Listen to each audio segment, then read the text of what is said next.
actually moves forward, you know, and hunches in and listens. It's not quite, it's more theatrical, if you like. And you're so close, there's 1,000 people within 40 foot of the stage, so you feel very intimate. It's quite something. By being seldom seen, I could not stir, but like a comet, I was wondered at. In other words, because the people so seldom saw him, when he did move out of the castle, they were amazed at him, and the crowds would immediately form. This continence, this containing of the captain of the state, that word captain comes from the head, by the way, so it's again a reference to this fact that the body is represented in any organized system. The captain, capo de capo, is the chef or the head, the organizer of any particular body of politics. The continence of the captain of the state is recommended to the apprentice king many times in the plays. Prince Hal in Henry IV, Part 1, for example, unlike the indulgent Richard, this prince is a willful and deliberate profligate upon the public stage. He illustrates another application of the king's use of appetite. He says of his dissolute acquaintances, so Prince Hal goes out, lives amongst the thieves and the drunkards in London, in what are called the stews. It's part of London's around Shoreditch and places like that, which are known as the stews. They were all pubs and brothels and gambling dens, etc. So, good name for them. And he goes out amongst them and lives amongst these criminals, one of which will have to be hung when he's Henry V and goes on campaign into France. And he says of them, have we a speaker in the house? John? I know you all, and will a while uphold the unyoked humour of your idleness. Yet herein will I imitate the sun, who doth permit the base contagious clouds to smother up his beauty from the world. But when he please again to be himself, being wanted, he may be more wondered at. Okay, this is the lesson he learned from his father. His father, Henry IV, was the one Bolingbroke, who kept himself from the people so that when he was seen, when he appeared, they wondered at him. Hal goes out into the streets, mixes with them, I know you all, and for a while will uphold the unyoked humour of your idleness. In other words, you're like animals without yokes on. You do no work. These are the drunkards and the playthings and the ne'er-do-wells and the pickpockets and stuff that he mixes with.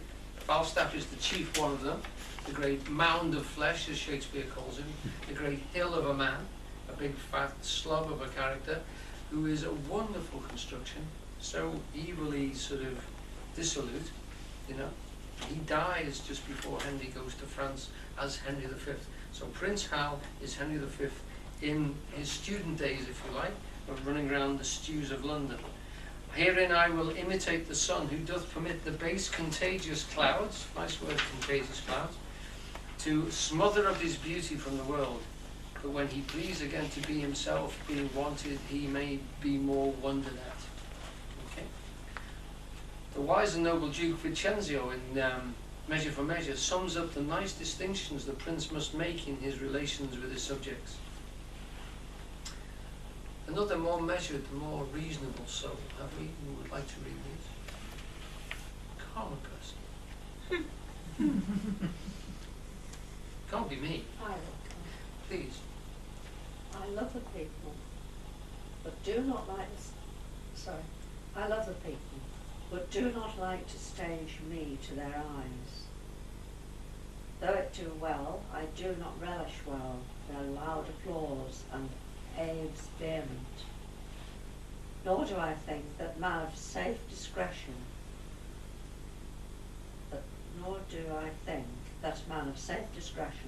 that does affect it. Yes. What he's saying there is, he doesn't show himself to the people, and he doesn't like the applause and the accolades that he gets when he does show himself, and he does not think that the man that does like them is safe. In other words, virtually any politician. Yeah. You know, anybody who actually enjoys being voted for and actually thought wonderful, literally has to be suspect. A few weeks ago I went to see a film about the Dalai Lama. Mm-hmm. And that it was somebody had sort of done a documentary for 2 years, and the most impressive thing about him was how he didn't identify at all with everything that people expected of him. Yes. I've never seen that in Mm. anybody quite so clearly. Yeah. I mean, everywhere he went, you know, people thought he could heal them and all kinds of things, and he just didn't identify with that at all, and just totally remained himself. Yes. Very impressive. He is impressive in that sense. I mean, Well, just I- yeah, just yeah. in relation to that very thing. mm.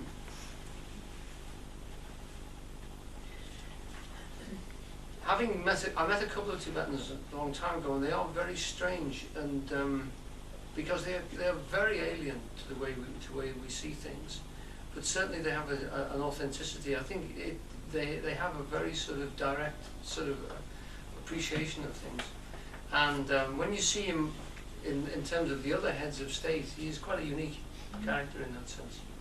Yeah.